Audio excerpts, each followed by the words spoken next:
how to build the world's largest private aviation app. Meet Paul Malicki. Based in Rio de Janeiro, he's the CEO of Flapper, the world's largest private aviation app. Flapper, with a proprietary inventory of more than 900 aircrafts and an award-winning product, attracted over 300,000 active users.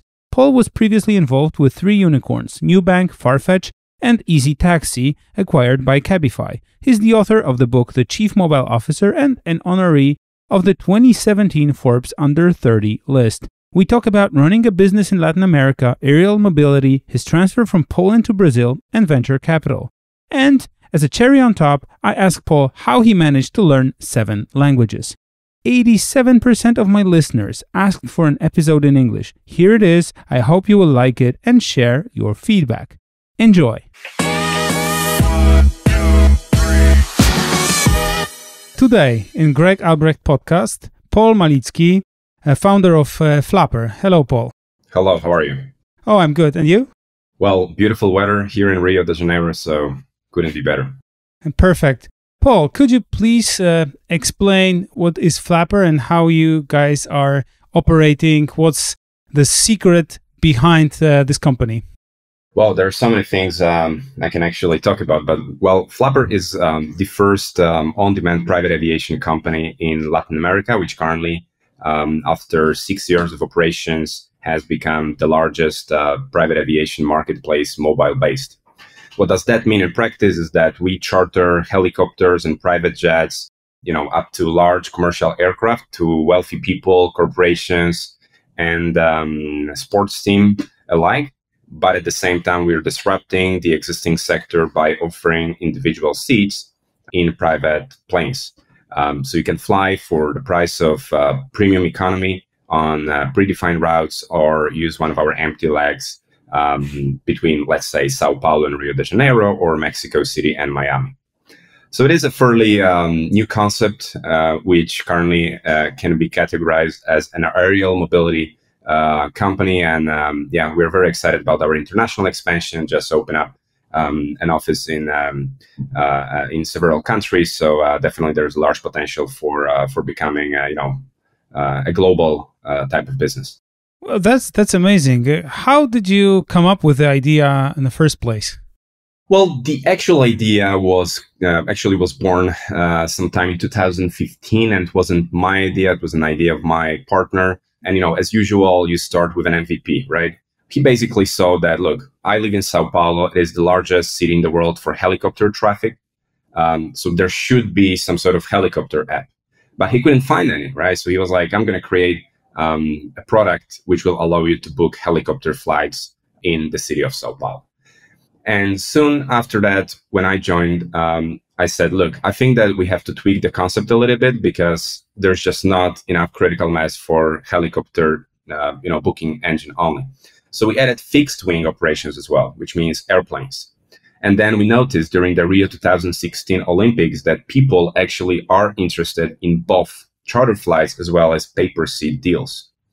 So step by step, we started increasing our offering. We joined the largest accelerator in Brazil called ACE, and eventually, validated more than 40 different hypotheses related to product, service, routes, type of client, coming up with the concept of Flapper as it is today. So what we defined years ago hasn't really changed, and only right now when we are trying to, advance with our vertical and horizontal expansion, we are adding new service lines and, new markets, right? What's the main source of traffic and the main source of clientele for you? How does it work in practice? Well, it is a fairly differentiated mix, I would say. If you look at the last 3 to 4 months, approximately 37% of our clients are B2C and the rest is, B2B and the rest is B2C. So, we serve anyone who wants to fly private as long as they go through our safety check, right? Because we also use technology to validate who the client is. As you can imagine, we are in Latin America, so we receive all types of requests, even from people trying to, escape the jail or, some politicians which we don't want to be associated with. But long story short, if you look at the global landscape, 95% of private aviation flights are actually not luxury in nature, right? So you have cargo flights, you have medical assignments, you have repatriation missions, a bit of everything. And I think that we kind of fit this definition. You know, we have individuals, but we also have B2B clients, corporations, executive secretaries booking flights for their CEOs, which also means that our marketing has to be 360, right? It is a little bit of digital, a little bit of offline, a lot of sales processes, associations, etc. What is it like to do business in South America? I'm pretty curious. The majority of my listeners are from Europe, from Poland, actually. So it sounds pretty exotic. And if you were to start a business in Brazil, for example, where you're located, what would be your top 3 recommendations for a person who's starting doing business there? Great. Well, Brazil is considered one of the most difficult countries in the world to do business. Same as Colombia, which currently is our second largest market. So my first recommendation would be, if you want to start a business, don't do it here unless you are already an experienced entrepreneur with a track record doing business abroad. That's really important. You know, we tend to say in Brazil that, first of all, Brazil is not for amateurs, right? And second, Brazil is a country of monopolies. And if you look at the structure of its industry, it is actually really true. Doing business here is so difficult that only the toughest survive, which means you eventually become a monopoly, right? Secondly, it is a Latin culture. So, you know, it is a lot about personal connections, meeting people, trusting people. This is both good and bad for business. In our case, for example, there is a lot of illegal flights because a friend charters an aircraft to another friend, right? But at the same time, you know, after a while, it becomes sort of a barrier of entry. For example, whenever we try to homologate an aircraft to put it on our platform, I have to visit an operator, which means basically I've been almost in every single largest city in Latin America, because without meeting people in person, it is almost impossible to do business, right? Third, because of all of that, it is expensive. You might think, well, this is going to be cheaper than starting a business in, I don't know, Estonia or Spain. But these are huge countries, you know, this is almost 1 billion people living here, depending on how you count it. A lot of them living in urban areas. You know, there's a lack of perhaps such qualified, you know, resources as we have in Europe. So eventually you will have to spend a lot on kicking off your business in Latin America, which means you either have to have a good investor or you have to have a very profitable business abroad.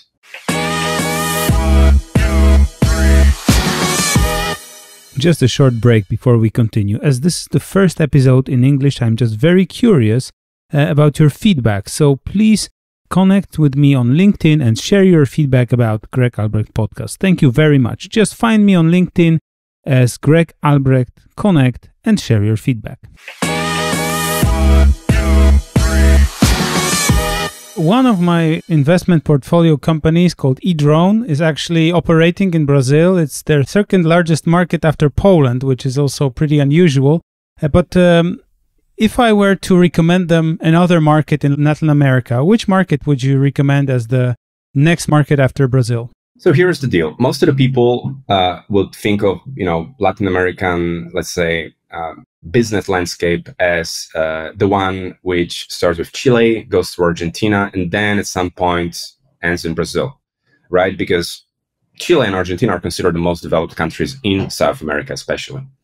But talk to any single serious venture capital company that has experience doing business in LATAM, and they will tell you, you should focus 80% of your efforts, maybe 90% of your efforts on just 2 countries, Mexico and Brazil.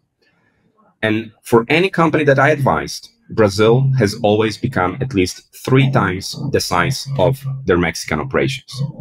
So just so you have an idea of, you know, the difference. Gosh, sorry, my dog just saw another dog, and that created a conflict. No worries, no worries. It just gives a real flavor to the conversation. So Cocada, his name is Cocada, and that means coconut sweet in Portuguese. But he's not as sweet as you think he might be. Yeah, I heard. Okay, so you said it should be Brazil and Mexico. Definitely. When you look at your international expansion, you always talk about high-touch countries, mid-touch countries, and low-touch countries. So for Latin America, that's going to be high-touch. Brazil, Mexico, mid-touch. That's going to be Chile, Colombia, Peru, perhaps Argentina, but it depends on the business. And then the low-touch countries will be the likes of Ecuador, Panama, Bolivia, and so on and so forth. Of course, you have a country like Paraguay, which is right now growing a lot, improving a lot in terms of their reforms and political stability and economic stability and business stability. But there's just no critical mass. Look at Sao Paulo state. There's almost 40 million people. That's the size of Poland.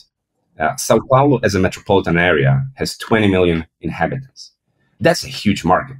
Sao Paulo has zones which are characterized by the level of human development index similar to Norway.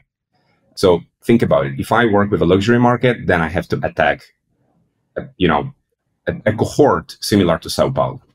Oh, so what are the most interesting players in the startup market in Brazil? Accelerators, funds that you would definitely address while growing in this market. So you think these are the partners that could be really useful for a company entering the market to connect with?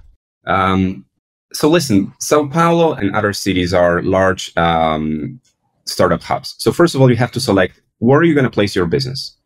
We always think about the countries, right? But in fact, we live in the area of cities. So if you want to launch a business in Brazil, where are you going to do it? Are you going to do it in Sao Paulo, which is probably going to be responsible for most of your revenues? Or are you going to do it in Rio because you work with tourism? Or are you going to do it in Belo Horizonte because the quantity and quality of human resources in terms of engineering is basically the best? So that's the first thing you have to sort of settle your mind on. Secondly, there are a lot of venture capital companies here, a lot of accelerators. In terms of startups, just in fintech area, you have more than 500. We have almost 20 unicorns in Brazil right now. So I'd say that, in the whole country, you have a few mature ecosystems that you will definitely benefit from. And it's not just in Brazil. Mexico City is emerging as a next hub. Santiago de Chile is a fantastic place to sort of like, run your MVP, and so on and so forth. I would say, especially if you compare to Poland, Brazilian startup scene is some few years ahead. Venture capital wise, I believe we hit more than $4 billion in funding or something. And I can't remember how far Poland is, but I think it's something around 500 million. So huge markets, which means, huge inflow of cash for startups. Talking about Poland and Brazil, I'm curious, you're Polish. So how did you end up in Brazil? What's your story? I think I've always wanted to, live abroad. From the very beginning, when I first sort of started skiing in France or Italy, I was like, oh, that's great. I really want to learn new cultures and sort of, use traveling as one of my main hobbies or, sort of ways to discover the world. When I was 18, I went for my first exchange program. It was very short in Holland. I loved it. Then I realized that when I go to a university, I have to go for another exchange program. And that's what I did. I went to Sweden. And Sweden has completely opened my mind. I just realized how many things there quite simply work, Today, Poland is way more developed than in 2000, let's say 8 or 6. But still, back then, it was a huge difference. So after Sweden, I really wanted to go abroad as well. I went to Warsaw School of Economics, and on the second year, I was accepted to a Taiwanese university called NCCU. After that, I came back because my supervisor, Professor Balcerovich, basically didn't let me, finish my master thesis. And from then on, basically it was a flow of different countries and situations. I first came back to Sweden, then I went to the Philippines. After the Philippines, I went to Brazil. My visa was rejected, so I ended up in Colombia. I loved it. I actually wanted to stay there, but then I had to come back to Brazil because I had certain compromise with a company that I was working for. Briefly, then Singapore, and eventually, yeah, ended up in Brazil, 3 years in Sao Paulo, and currently my 5th year in Rio de Janeiro. So see, it's a little bit of studying, a little bit of working, and most importantly, a lot of international contacts, right? Because the people you meet at, during your studies, these are the people that are going to place you later on in certain workspaces, right? All around the world. So that was really, really valuable for me, meeting international communities, building my network, and sort of, benefiting from it in the long term. Mm-hmm. Cool. And what was your first kind of entrepreneurial endeavor projects? Endeavor, the project that you've got involved in, and then you can recall it and maybe laugh at it right now, or maybe not. Maybe it was something that really brought a lot of interesting inspiration and knowledge. I mean, look, I'm from a family where my mother used to work, in a local bank, eventually expanding it to a regional sort of level. My father used to have his own company, so entrepreneurship was sort of always in there. At my grandparents' side, they're with a farming background, right? So when you have a farm, you typically work since you're a small kid, right? And I recall we had to sort of help my grandfather since we were like 7 years old. When I was around 14, I was actually working at the farm, at the plantation of mint. And that was already what I would consider a heavy work, right? An equivalent of what an adult does. So why I mention that is because work has always been present in my life. And that's something probably different to many millennials today, which, they end up their university and they have zero work experience. I feel sorry for them. And I think that's sad. I think everybody should be given a chance in their life to work as a child, as a teenager. It doesn't have to be a hard work, but at least to value work as an integral component of our life. First endeavor. Look, there were many, starting from me selling CDs, because I was one of the first persons in my small town of Płońsk who had a CD recorder. Then I was selling smartphones, basically looking for the best deals on Allegro and trying to, chip in some cash from guys who are willing to pay more. And, when I was around 14, 15, my brother decided to buy another farm. He didn't want to become an IT specialist, which is what he was studying at that time. So that's something I also consider an entrepreneurial endeavor because, I was pretty young. I was a teenager and I had to help him out with literally everything, building sort of a startup farm because it is a formally state-owned enterprise, but there's just so much work you have to do from scratch, machines, hiring people. So, it's always been in there, right? And then when I started working with startups, almost every one of them being, a young technology company, then I had a chance to learn a lot firsthand. And when this idea of Flapper came about, I was pretty happy to join my co-founder and start growing it. So yeah, I would say that's more or less how it works. It's a mix of experience and sort of my family background. What is it like to move that much, along your life to different locations? I mean, friends, family, do you miss them? How does that work? It is a little bit of a strange of me, but I am the type of person that has sort of a conquistator character. I can come back from a trip on Saturday when I literally just conquered a mountain, and on Sunday, I want to do something similar.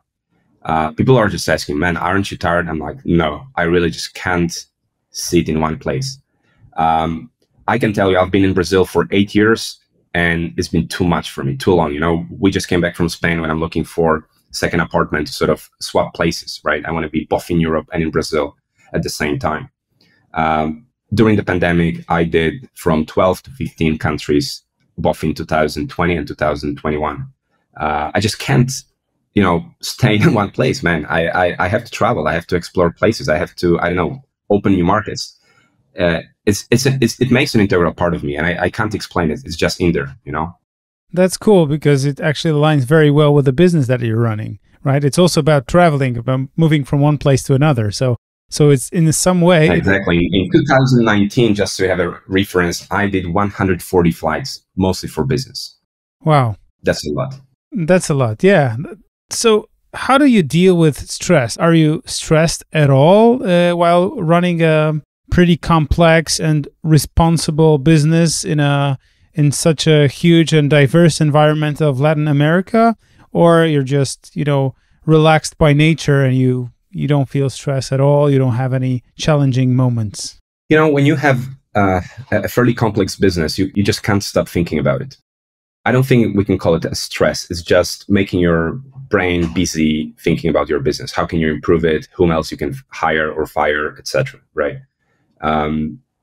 So there's just one moment during my day when I can sort of think about something else and sort of reset. And that's when I train martial arts. I've been training martial arts since I was 18, maybe 17. I used to be a vice champion of Poland in Muay Thai. And currently I'm preparing for a couple of competitions here in Brazil. So still very active. And when the adrenaline comes to your blood, your brain resets. It's the only moment during the day when I don't think about my business. Again, can I call it stress? I am not the type of person that gets stressed. I'm fairly calm, even though I'm impatient, but I don't feel like it's stress. But at the same time, there is an overwhelming feeling of sadness, which has arrived in my life a few years ago because, after being in almost every single country, meeting so many different people, advising many different companies, I just realized how, and apologies for my wording, but how fucked up the world is, how unfair, how badly distributed the wealth is, how many idiots are governing our countries, and how much you can actually learn as a human and how little of that we use as a humanity. Yeah. So that's the only thing that is deep inside my brain that kind of I can't stop thinking about.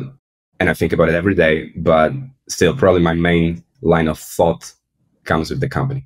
So is there something that you think you can do about the unfairness of the world, in a micro scale, macro scale, that can maybe give you a little bit of a relief or at least solve part of the problem?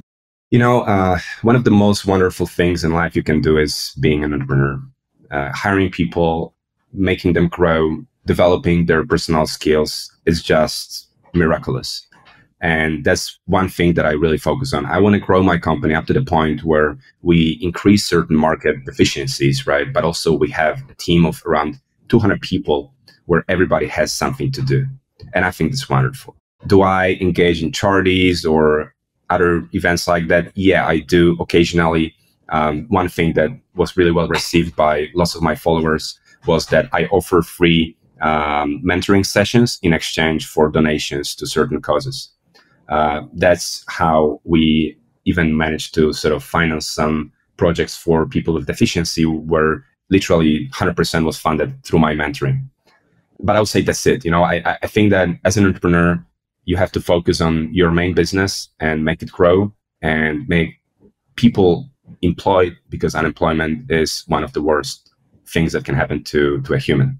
Yeah. So how do you decide when to stick to a certain business and when to switch into something else? Because obviously you could say, okay, I've grown this business up to a certain scale, but now I can use my entrepreneurial skills to solve some other problems in the world that I can do using my tool set that I've built as an entrepreneur and employ it into, solving some bigger problems than maybe transportation, which is, I'm not saying it's not a problem, but obviously it doesn't serve that much the people that have these problems with wealth distribution, right? Right. I think that your decision really depends on your appetite and your ambition. Some people just don't want to have problems. My brother has a farm of 400 hectares. When I ask him, why didn't you buy 4,000 more? He's like, I don't want to. Because with 400 hectares, I can, prepare the soil myself. I can cultivate it the way I want. I don't need to hire more people. And I don't want to hire more people because I don't want to have a pain in the ass. In my case, I believe that my business can grow by the factor of 10 in the next 3 years. So, I'm just going to follow it, right? I'm going to follow the path that I have sort of designed for myself. When you have a startup, in general, you look into markets which have at least $1 billion in size, right? Why? Because that attracts venture capital. And when venture capital comes in, you can grow faster and you can build a business in a better way. Now, when should you leave? I mean, that's your personal decision. Some people leave when they have an exit. Some people leave when they got tired. I don't think there's one universal decision, but what I can tell you is I'm a partner of 4 other companies where I'm a shareholder, and I'll definitely keep investing. And I will definitely, it's definitely not my last company, right? I know that eventually I will leave the company because at that time I will have grown it up to the point where there's just no more point for me to be there because I can't help it, right? So that's more or less how I think about it. I don't think there's one universal definition. Yeah, sure. I was just curious, just as an abstract concept of transferring your skills from solving a strictly business problem into solving a kind of humanity problem. But of course, it's there is the right time for everything. So I think if you decide to change, then the time will be right. You're gonna pursue some other goals that you will find more attractive and possibly that can solve the problems that you have just mentioned and that are so painful to you. So what are the main tools that you've used to grow, except for experience, like your real life business experience, that you have used and that have contributed the most to your growth as an entrepreneur? Oh boy, I think, broadly speaking, there's just one thing that teaches you how to win to such in such smart and sustainable manner, because you have to do it on a recurring basis, and that's sports, right? So it's still probably the best tool I've ever used. But if you want me to be specific, you cannot copy hard work or replicate hard work, and you cannot replicate discipline. And discipline means actually using certain tools, using calendar, using project management tools, making notes, reminding yourself at the end of the day, what is it that you're going to do on the following day, and making sure that your mind is free to have a good rest. So I can name a lot of those, but I think that, again, hard work and discipline are irreplaceable. Is there a book that has strongly influenced your life? I don't think there's one single book. I tend to read books every now and then. To be very honest, I'm just too impatient to read a book. I read 20 pages and so many ideas just come up in my mind that I have to stop and I just start doing something else. But, I love anything about self-discipline, productivity, entrepreneurship, venture capital. I don't have anything on top of my mind, and I probably don't want to promote a single book. But I think that, again, it's about habit, right? It's about discipline. If you start reading books which make you a better person, what do? You continue, right? One of the books that, probably the first book that I read about venture capital was Angel by Jason Calacanis. One of the first podcasts that I started listening to was the 20 Minutes VC from Harry Stebbings. These were the first. Doesn't mean they were the last, right? I still keep exploring new content. Sure, that's great. Thanks for the advice. That's absolutely understandable that there is no end to learning, but I'm just curious about the things that really stand out of your experience that you have in your memory and that you really feel like sharing. So is there an experience, maybe a trauma from your years as an entrepreneur that have learned you a lesson? Yep. I got asked this question many times, and I thought about it many times, and I came up with just one single answer, because I believe that life is all about learning, right? You don't regret your past actions, right? But if I was about to advise someone on how do you sort of structure your startup at the very beginning, considering also your financial needs, etc., start saving money now and don't make yourself broke. Or don't let yourself get broke. It is a dramatic moment when you look into your credit card and it's negative $10,000, right?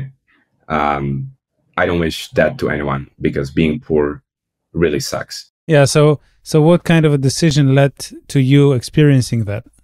Well, as I mentioned before, I had a co-founder in my startup. And at some point, the guy just left. He went nuts. and we had to, exclude him from the business, even though he was the main investor and he was the one who had capital and was willing to put more. Which means, I had to finance the company's growth for that few months from resources which were virtually non-existent, right? Because before that, I was also working in a startup. And when you work in a startup, you don't work for salary, you work for equity. And luckily enough, when I was literally with negative bank account, we sold that startup and I monetized my shares. So with those shares, I was able to finance the company's growth for the months to come. But that single moment really defined my approach when it comes to, building companies. I will not let myself get broke again. And if that moment comes, I simply look for consulting opportunities because I don't want to leave with zero in my bank account. I still want to go to the gym. I want to have a nice dinner. I want to have a proper mental health, because mental health is something that when you suffer, you cannot rebuild it, right? And you have to take care of it every single day.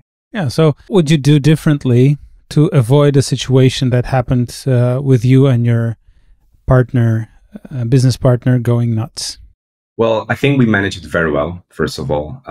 I went to Moscow. I met him personally. I tried solving a problem.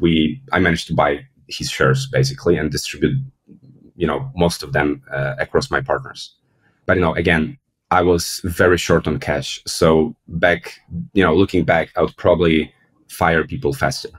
I wouldn't wait for me to, just run out of resources. It's sad to say that, right? But I can tell you that one of the entrepreneurs that you know very well, whom I'm not going to name here, has told me a few months ago when I was in Poland that the reason he raised such large amounts of cash was that he fired so many people, when the pandemic came about, that his investors eventually understood that this is a real deal, that this guy is serious about the business. And now he actually rehired most of them. So, these are the rules of the market. You can't really fight against it. Yeah, I think I know who you're talking about. Very interesting story, by the way, and a lot of courage to fire and then hire.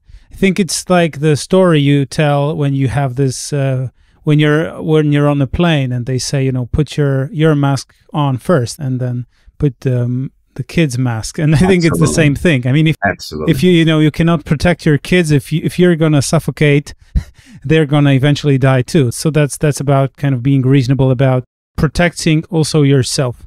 But another layer to that question is, how would you protect yourself from dealing with a wrong partner? Was it something that is possible to predict? And how would you choose your business partner or how would you mitigate a situation, a risk of a situation that happened in the past with your partner, if you were to start a business again today?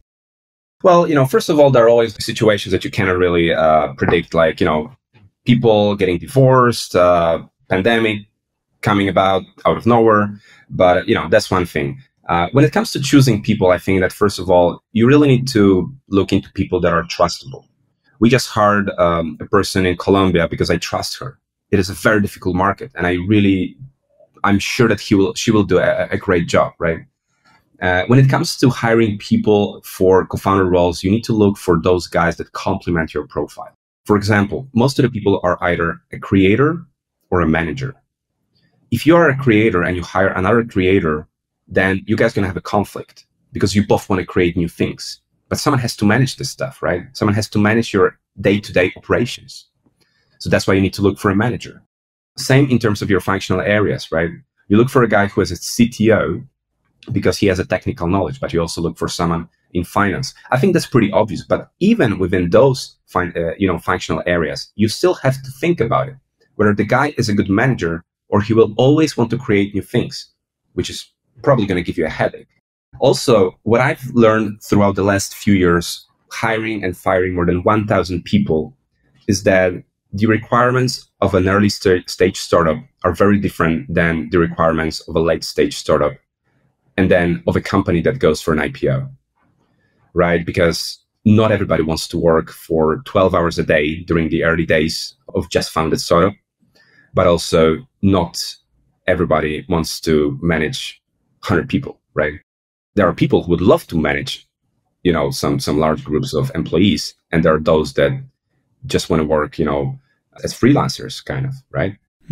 Totally. I just had a conversation over lunch with one entrepreneur here exactly about this. So the problem he sees while growing his startup pretty dynamically is, and he asked me this question, I'm curious about your answer to that question, is what would you do to make people stay longer with the company? I mean, of course, some of them will be just, in a certain point of in time, they will be just incompetent to stay in the role if they don't grow because the company changes.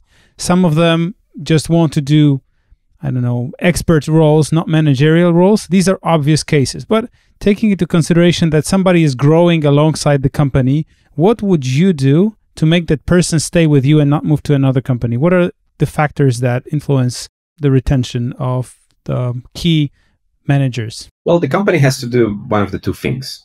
It has to grow or it has to make money, meaning be profitable and generate a lot of cash flow. So I think it's really difficult to maintain people or maintain low churn rate if you don't grow or if you don't create a profitable business. That's the basics, right? Most of the people would start telling you here, you have to give equity, you have to have a nice culture. Listen, successful startups, they have a very low churn. And why they have a low churn? Because they fucking kick asses, man. They're amazing. They are in media. They pay well because they can pay well, right? So I think it all starts with finding a business which has an amazing business model, an ability to generate cash, and also has this capacity to create new markets, right? Airbnb is a great example. Airbnb has created an entirely new market. It didn't exist before. Uber is another example. Today, many people criticize Uber, but for some reason, the equivalence of Uber in other markets, including Brazil, including Latin America, including Middle East, have done a great job. They got either acquired or they went for an IPO. So it all starts with the very concept. And then you go into the specifics, proper management of people, equity, paying them well, giving proper feedback, making sure that there is some job rotation.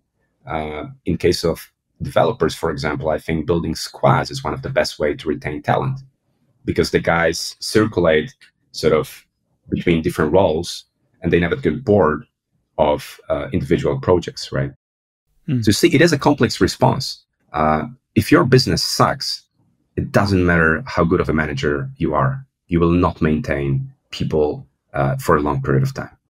Probably yes. I don't know. Hard to say. Depends on their profiles. Because there are some people who just like stability, and probably if they like it, you can go along with these people in a long way. So I would say my perspective is that it's more about the alignment of kind of values and ambition between people. So if you have, your ambition is to have just a well-functioning mid-sized business, and these people are happy with that, and what is important to them is predictability, safety, security, and I don't know, family style of running the business, they might stay. But I agree it's difficult for companies that are growing quickly because the culture can be changing quickly, and also the requirements are changing quickly. And I think this is the place where it's pretty difficult to maintain people, because often the CEO is also not growing quickly enough to really fit into the tempo the tempo of growth with the changes. And if we're talking about business, is there a myth about business or one truth about business that you believe in? So either a myth that you think is not true, or one truth, one thing that is fundamental to doing well in business. It depends on how you look at it. Let's say you build a startup which doesn't make any money. You go for an IPO. Your venture capital investors go crazy. They manage to create, 15 times the returns. Is this a successful business? Even though for the following 5 years, this company might not make money. People made successfully some cash on selling the shares. I personally don't like such cases. I like businesses which are profitable, which have a functioning business model, which are scalable. And that's one reason why, we probably haven't raised millions of dollars, but we generated enough cash in December for me to finance my operations for months to come. So it is a nice business. It is a sexy business, but it's also the one which makes sense. So I think it's exactly what I said during your previous question. The business has to grow and the business has to be profitable. And that means it has to generate cash. It has to have high margins. If you have margins of 3%, that's a shitty business. Even on a large scale, that's a shitty business. Uber used to apply 25% margin in New York, up to 30% at some points. That sounds like a good business. But then they had a lot of issues with their costs at headquarters, because you know how difficult it is to hire people in San Francisco these days, right? Developers earn like $10,000 a month. So overall, the business probably wasn't profitable enough. So see, it is a complex, thing to run a business, but the basics need to be there. Whether you run a pharmacy or you're into something like AI or NFT, there has to be profitability behind. Totally. I totally agree with that. But I think there are many people who are successful, as you mentioned, in business in a way, either on the investment side or on the founder side, that are running a not profitable business that it just creates the leverage thanks to the momentum and the speed of growth instead of focusing on the profitability. And it's also not the way that I think the business should work. But it seems that today the speed of growth is more important than profitability. And how do you compete for venture capital money when there are companies that are promising exponential crazy growth and beautiful returns, and they make these amazing promises which are against reasonable profitability, but they show that they will just acquire huge markets and they focus on this while you want to keep it more reasonable? That's actually the guy that I had this lunch with today. He has the same type of mindset. So he just raised the amount of money he needs in order to scale into a certain market, but he's not into this whole crazy, go IPO, become a unicorn game, because he thinks he can create value for the customers, which is critical, create a profitable business and benefit the shareholders. But that's not a typical story I hear as an angel investor. Normally, everybody promises that they will become this unicorn, and this is actually the story most of the VCs want to hear because of the returns they expect to make. So how do you navigate with your investors while having this reasonable approach to business? Well, so definitely we have to find someone to blame for, right? Venture capital cares mostly about returns, right? Only today, and mostly in more advanced markets such as Silicon Valley, people start talking about, impact investing in, combating climate change, etc. But that's a small, tiny piece of what those guys do. Most of the time, what they care about is the returns. I want to get a 5 times return, 15 times, the cash invested, which means that, as long as the company gets acquired or goes for an IPO, and by the way, only 3% of startups go for an IPO, then they're happy.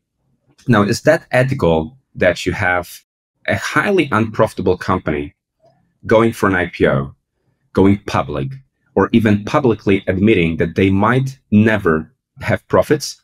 Well, we have to look into this as a huge problem within the stock exchange ecosystem, right? Because if someone wants to acquire a startup because of their resources and unique technology, that's one scenario. But if you go for an IPO, there has to be some requirements for companies to be listed, and they have to prove that they will make money in the future. Otherwise, some people are going to lose on it, right? Look at the US market right now. How many SPACs did we have in the last year? I believe there was more than 600 or 400 SPACs. How many of those are profitable? I think around 10. An average loss per SPAC was of around 27%. Why is nobody looking into it? I don't know the answer to this question, but this should be, public institutions that do it. Now, totally straight to your point, what investors look into? They look into large markets, again, more than $1 billion in size, markets which are scalable, companies building new markets. They're looking for exceptional teams. And when it comes to the actual KPIs, well, these days they look into more, they value GMV more than profitability, but yeah, they would like to see high margins. They would like to see low CAC and high LTV. And they also want to understand, what is your run rate? If I give you right now $10 million, assuming that rate of growth, for how long you're going to survive? And so on and so forth.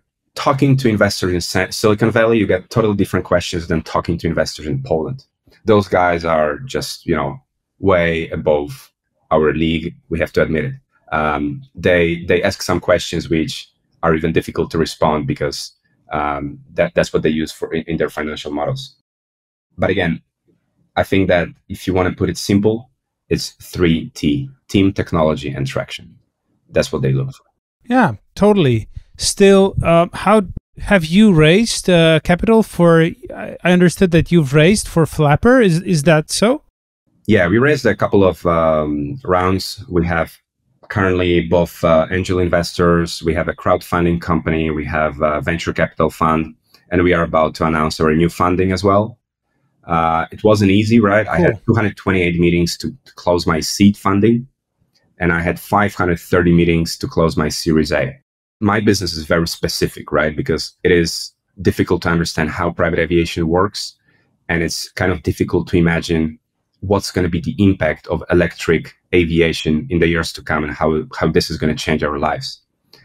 But still, the investors that I found, they really believe in the sector. So there is some sort of sector focus.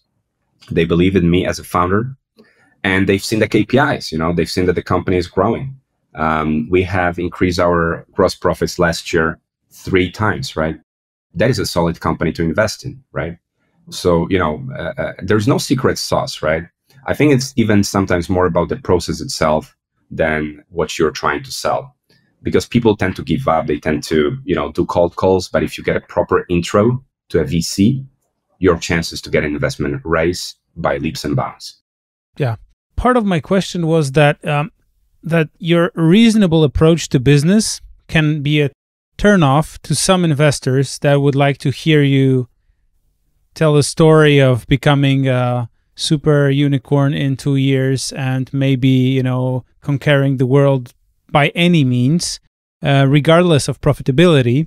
And I'm curious how you navigate your true values, which are, I think, business should be profitable, and also find the right ears of investors that kind of understand it, while it can compromise the scale of returns potentially, because, I don't know, maybe the market is not as huge, or maybe the speed of scaling will be not that big, because you will be still focusing on profitability and not only on the dynamics of growth. I think that every single VC should allow the company, at least for a little while, to go profitable. Hey, listen, grow for 1 year, then decrease the costs, right? And see if you can break even. That's what we did, right? We grew, we achieved our break-even point, and we said to our investors, listen, this business makes sense. This is what I'm going to do right now. I'm going to open presence in Colombia, Chile, Miami, Mexico, and soon after Europe and the Middle East, because we have to increase our revenues and start earning in dollar while spending money in the local Brazilian currency. And they said, good, Paul, go for it. I feel perfectly fine with my approach. I proved that the business makes sense. I know that it will make sense in the future. Worst case scenario, I'm going to shut down a few markets. Now, if you ask me, okay, but what about all of those guys that are raising $200 million without being profitable and sort of investors betting on their rate of growth? Is this ethical? We should look into their unit economics, right? If at least on an operational side, there is an operating profit, or if the relationship between CAC and LTV makes sense, I think it's a good business, right? Unless you're lying to your investor. The question really is, should this be public? Should we somehow control, I don't know, VCs investing money in businesses that don't make sense? I don't know. I think that this is subject to a debate, but again, the numbers will lead you there, right? Yeah, I really love it.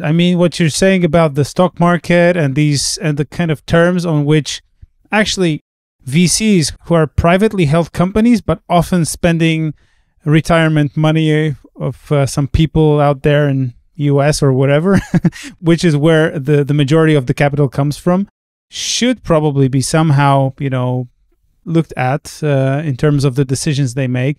Also, some people will say, well, that's a very conservative approach because without, spending and investing money in companies that are not profitable, we would not have these amazing technological advancements that don't make money, but it actually changes the world because we can create an IP that will not be profitable today, but maybe in 50 years we can cure cancer or whatever. So that's a very interesting discussion. I think there is no truth into it. I mean, there is no one truth that can be applied, but I'm really happy that you brought this up because it's rare. Also when you're inside this game, so you're part of the game, you're playing this game, like I'm also an angel investor, I'm a co-founder at a startup, and I see this perspective from both sides. It's sometimes very difficult to be objective and to say openly, it's kind of a casino in some areas. So it has to be, everybody should judge their own decisions. I think that's pretty important to be ethically correct in terms of what we are doing and how we're performing. But there should be some control. I'll briefly tell you a funny story. So years ago, when I was a partner at Easy Taxi, we were supposed to merge with another taxi company. This merge would allow us, pretty much global coverage. Super excited, did a lot of meetings. The company was founded by some Jewish guys. We had some synergies, we were super excited to sort of go ahead with the merge. We were even actually giving them control. That's fine, we'll solve it during the IPO. And then at some point, we actually noticed that their financial reports were full of lies. They were inflating their revenues. The business wasn't as big as they said it was. In many countries, they were getting their ass kicked. So we backed off. Literally 3 months after that, we saw a Polish fund pouring, excuse me my words, but shitloads of money into those guys. And I was like, why would you ever do that? I mean, didn't they have like a due diligence? Why did it happen? And, now when the ethical question comes into place, I believe that one of the co-founders of that Polish fund was Jewish. And whenever you want to do business in Israel, you have to be Jewish, man. If you're not Jewish, you're never going to get, venture capital money from there. Recently, I learned that this company is actually thinking about going public. And again, I'm asking myself, what the heck? I mean, didn't anyone sort of check their financials, because, and by the way, since then, they didn't grow. You can just see that the market footprint didn't change. So again, someone has to control this because that is unhealthy for the ecosystem. That creates a bad reputation of startups, and eventually that creates a bubble. And by the way, you and me, we understand the basics of the game. But the Jonases that put the 10% of their retirement into stock exchange, they don't, right? And we have to protect those people. They need to understand that sometimes they don't invest in a company which will bring them returns. Yeah. I really love and appreciate your honesty. And that brings up a question. We're living in a world that is becoming more and more politically correct. So there are some things that when you say them, some people may judge you and say it's inappropriate. Probably if you said the thing that you said about doing business in Israel, in America, that would be perceived as something very controversial and maybe biased. So how do you think how should we navigate, the being kind of correct and being honest in order to be successful in a way that we are honest to ourselves, but yet still we can, easily operate and do not have problems because of that? What do you think? Very good question. And I asked myself this perhaps some 10 years ago. And I came up with the following response. We need to stop having opinions. We live in the area of data. We have big data. We have internet. We can scientifically prove literally anything. When people come to me and they say, in my opinion, I said, stop. Just don't say it. Just don't use this term. Just tell me, according to the data or based on what we found out or based on my experience, because that changes your argument, right? And today we see it all over the place. People trying to invent new COVID type of solutions. I said, guys, make a research. if we see that the vaccination works, stop saying that these are, Chinese 5G companies trying to invade the world. I mean, it's just going crazy how many conspiracy theories do we still have, whereas the responses are in there, right? Perhaps there's a question of trust. Some people don't trust the government, so they won't believe in any data they publish. That's another problem. Why don't they don't trust the government? Why did they vote on them in the first place? Didn't they have information about what type of candidates they are? And then, there comes a part where people do proper marketing and then they win elections. But again, we need to stop having opinions. We need to start being more data-driven, and, our arguments just cannot be bold anymore. Many people will criticize and say, man, that's unethical. Humans are not like that. Again, we need to evolve, man. There are like 2 billion people in the world that are living below the poverty line, right? Someone has to do something, and there's enough resources in the world to help those people. So again, what I said at the beginning, the world is just so fucked up. There's so many things we can improve, and we are just doing nothing. Totally. I mean, it's very difficult. The things that you bring up, I also have some kind of viewpoints on them, and I guess it's these are very difficult questions because it's also about majority voting and kind of the split of education. So if we're using a tool where the majority votes, but maybe the majority is not kind of equally educated or doesn't have the right mental processing power of the way of thinking through a scientific lens, that creates the problem because they might be voting in a way that is both based on emotions. And I mean, we're all kind of emotion driven, even if we're saying we're making decisions based on data. So this is a fundamental problem that is pretty hard to be solved, I guess. But it's great that we're talking about it because this is something that maybe also inspire other people to be more considerate about the decisions they are making. And I mean, it's in our hands, and that's our responsibility to improve the world in a way, I guess. So you said about you're traveling around the world, building a business in Brazil, kind of being restless, grinding, and creating something new all the time, being impatient, and doing Muay Thai. What are the other things that people should know about you, or the things that you do, or what is important to you and you would like to share it? Oh my God, what a question, man. I don't know. I'm such a complex creature, there inside. There are just so many things I like doing and I wish I was doing. And I think, the last few years have been full of suffering, right? Because of the COVID situation and building my company, right? I don't know. I don't really have any response, I think that what's public is already available there on Google, and you can read some stuff. Yeah, I don't know. It's the first question I can't really respond. I think it's all been said and done. Okay. Well, if there is a message you could send to the world, that would kind of be the number one message that you can transfer to everyone, what would it be? Learn mathematics. Okay. Listen, China produces in 1 year more developers, produces, right, in question mark, right? Produces more developers than the US has developers. Our government is pushing history lessons as if we needed them to survive. I mean, don't you guys understand that the world is being eaten by algorithms? There's a huge shortage of developers right now. Startups in the US are paying up to $20,000 a month to the most qualified guys. It's going crazy, and it's going to be even more about technology, about smartphones, screens, connected IoT devices.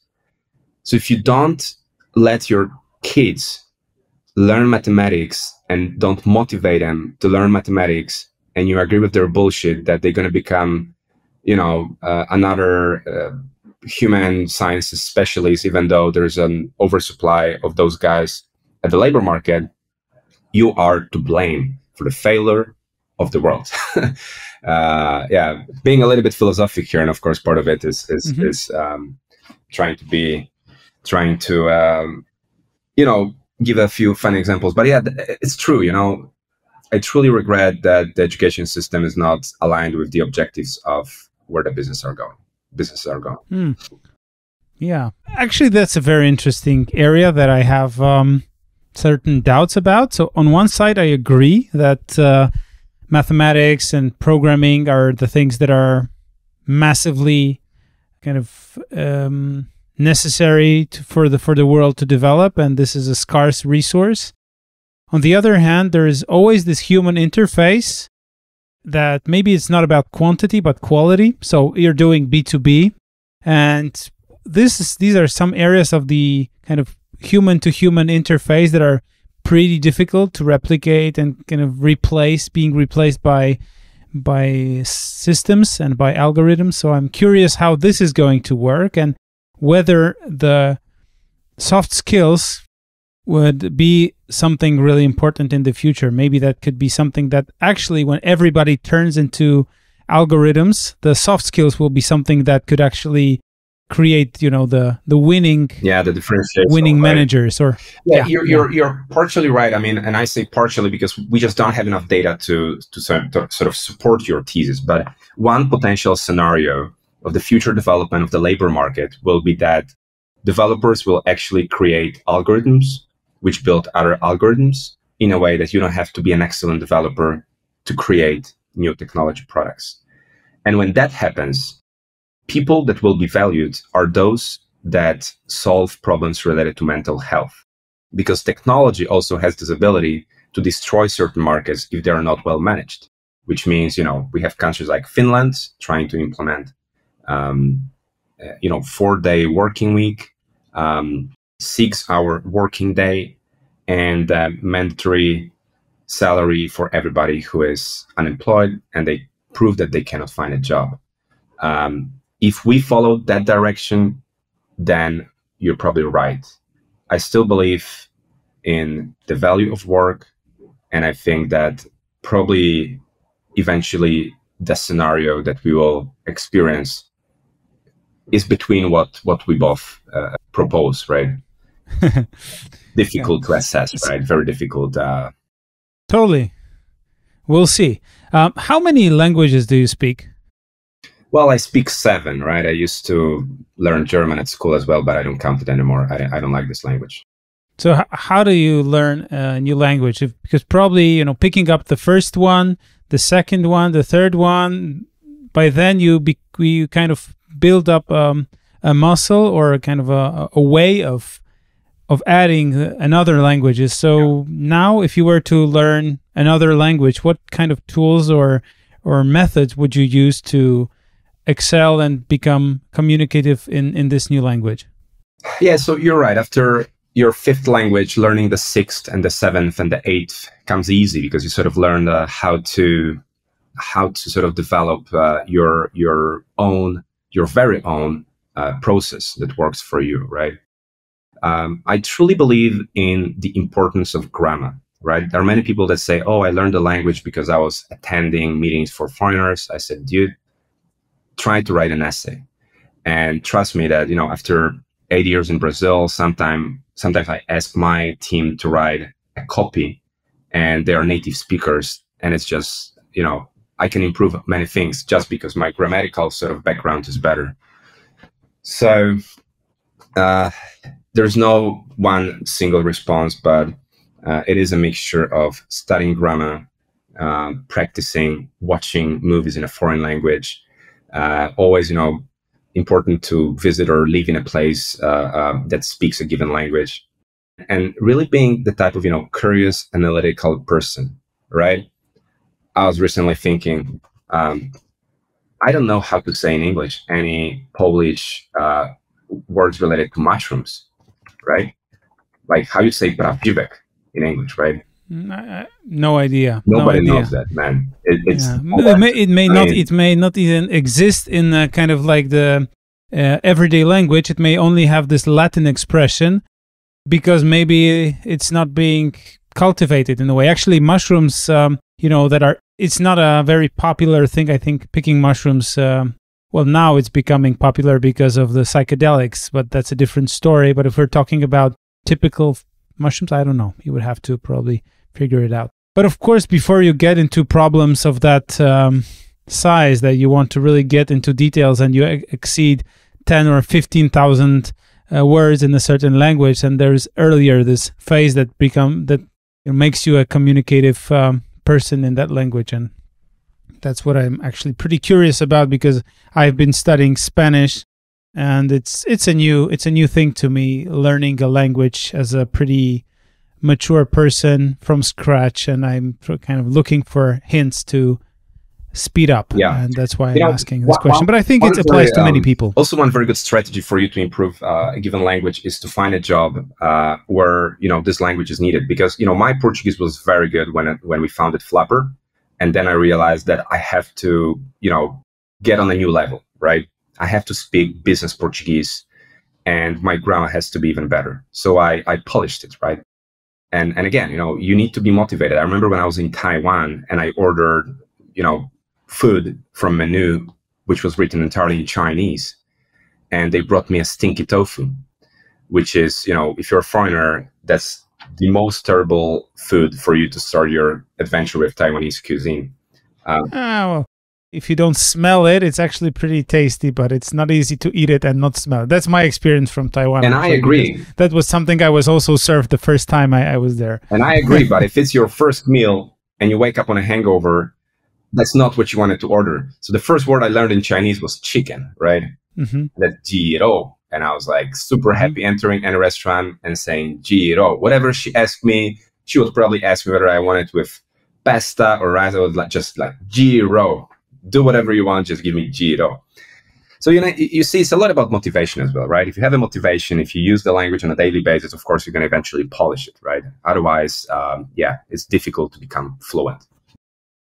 Okay, so from a perspective of a citizen of the world, living, I guess, many years abroad, if you visit Poland, what are the things that you see as the ones that have changed the most in the recent years, and what are the things that you think are interesting about the place or people that can be valuable in a kind of global geography? Right.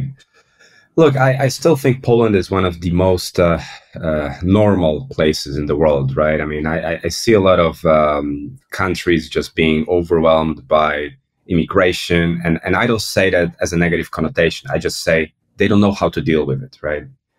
We seem not to have this issue. We seem to have a fairly integrated society, although probably on a political spectrum, there are just too many people slanted towards either left or right. But definitely Poland has changed in the last few years. I see it as a fairly technologically advanced country. We are a global leader in touchless payments, for example. Just one example. But, you go to Germany, you want to pay by credit card, and frequently people will say, no. I'm not even asking, to pay touchless. I want to use a credit card. They say no. Buildings are getting more beautiful. People are becoming more qualified. The food is becoming better. I mean, look at Warsaw. Behind every corner, you have a different type of restaurant from all around the world, right? So I actually am very positive when it comes to the future of this country. And I think that if nobody really, pardon my French, fucks up anything, this is poised to grow. Let us remember that until the pandemic, it was the country which had grown for, I believe, 35 years without any disruption. So stability is important. Cool. So what is the thing that myself and the listeners should wish you in the coming days and years, the future? Oh boy, wish me an exit. I think there comes a time when we should be thinking about an IPO or joining some bigger group. It is a wonderful moment for any entrepreneur, to sort of get financially stable. And wish me discipline. Again, if you have a discipline and if you're willing to work hard, you don't actually need more in life, because eventually you will figure it out. Life is all about iterations, right? Failing, trying again, failing, learning, and so on and so forth. It is a vicious circle, and the entire human race is based on a combination of wars and victories, and there is no alternative to it. Paul, thank you very much for your time, for your insights. We've touched on some topics that I haven't expected, and I find them very, very valuable, and it's thanks to your perspectives and the way you think about the world. So thank you very much. Also, thank you for convincing me to record the first podcast episode in English, which was also a mentally challenging thing for me. I also like to be challenged, and that's thanks to you. So Paul, great conversation. Wish you all the best. Paul Malicki, thanks. Thank you. Till the next one. Bye-bye. Bye. This is the first episode in English. I'm just very curious about your feedback. So please connect with me on LinkedIn and share your feedback about Greg Albrecht podcast. Thank you very much. Just find me on LinkedIn as Greg Albrecht, connect and share your feedback.